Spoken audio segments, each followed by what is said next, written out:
During the Democratic primaries in 2019, Kamala Harris, of all people, described pharma executives as, quote, nothing more than some high-level dope dealers who should, quote, be held accountable.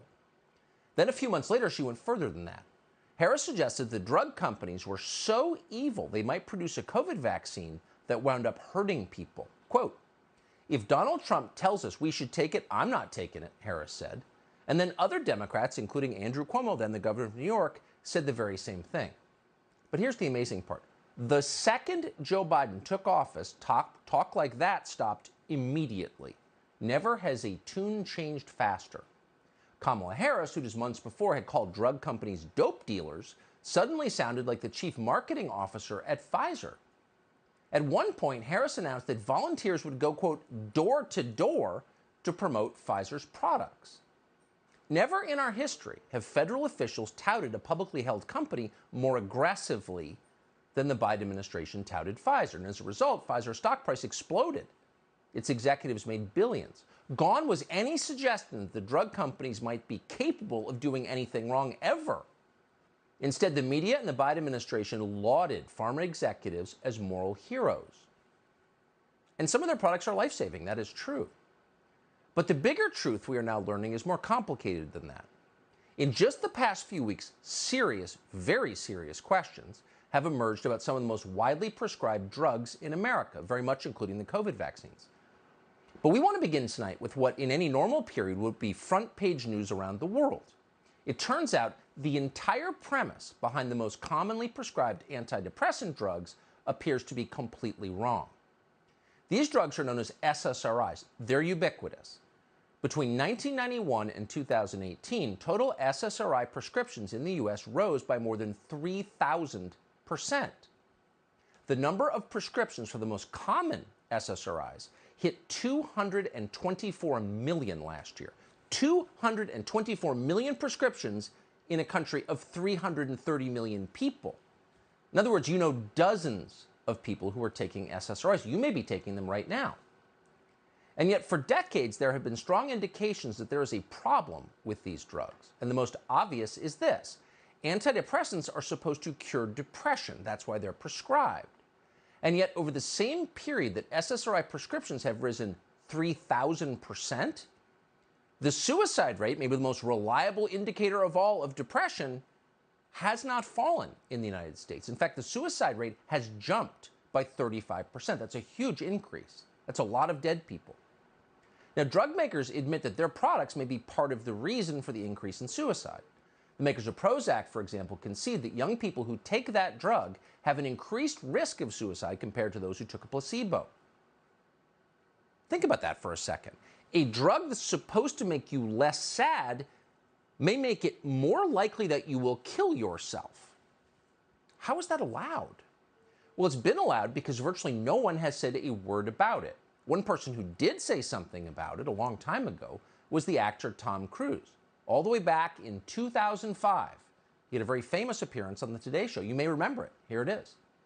Here we are today, where I talk out against drugs and psychiatric abuses of electric shocking people, okay, against their will, of drugging children with them not knowing the effects of these drugs. Do you know what Adderall is? Do you know Ritalin? Do you know now that Ritalin is a street drug? Do you understand that? Aren't there examples, and might not Brooke Shields be an example of someone who benefited from one of those drugs? All it does is mask the problem, Matt. And if you understand the history of it, it masks the problem. That's what it does. That's all it does. You're not getting to the reason why. There is no such thing as a chemical imbalance. Drugs aren't the answer.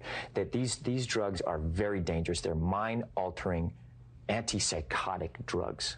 And there are ways of doing it without that so that we don't end up in a brave new world.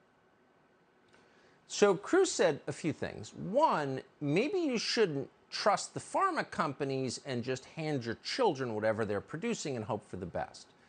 Two, there's no such thing as a chemical imbalance in your brain that causes depression. He said that. And three, these drugs mask the real problems. You're suffering for a real reason that drugs can't fix.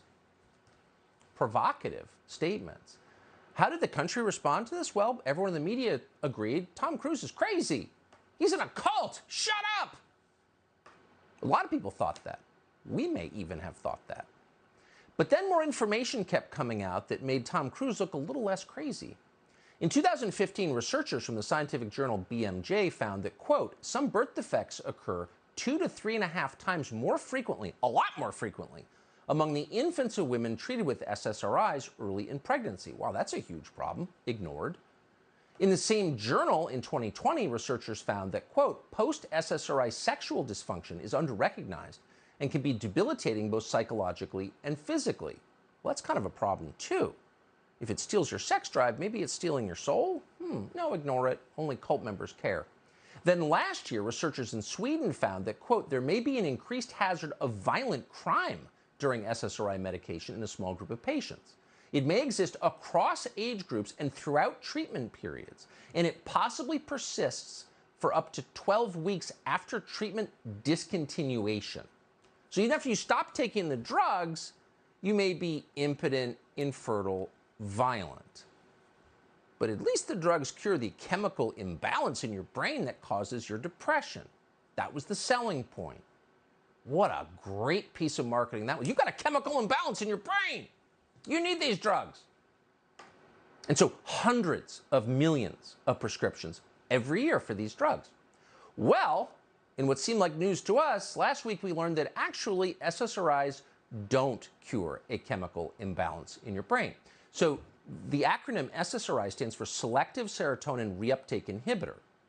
The theory has been for 30 years, that depressed people have an imbalance of serotonin in their brains. They have a chemical imbalance. If you give them more serotonin, then they become less depressed and happy. They're less likely to kill themselves, right? But it turns out that serotonin deficiencies are not the reason people get depressed. That's not just a guess, it's now officially science. This new finding comes from University College London. Just completed a long and huge study on the relationship between depression and serotonin. It was published in the journal Molecular Psychiatry. Here's what the lead author of that study, Joanna Moncrief, said about the findings. Quote, I think we can safely say, after a vast amount of research conducted over several decades, there is no convincing evidence that depression is caused by serotonin abnormalities, particularly by lower levels or reduced activity of serotonin. What? That was the whole premise of the drug which virtually the entire American population was taking on their doctor's advice. And by the way, the drug companies made billions off those drugs. So first we were told that SSRIs would save lives. Now we learn they don't actually work as intended. In fact, the whole idea behind the drug was completely wrong.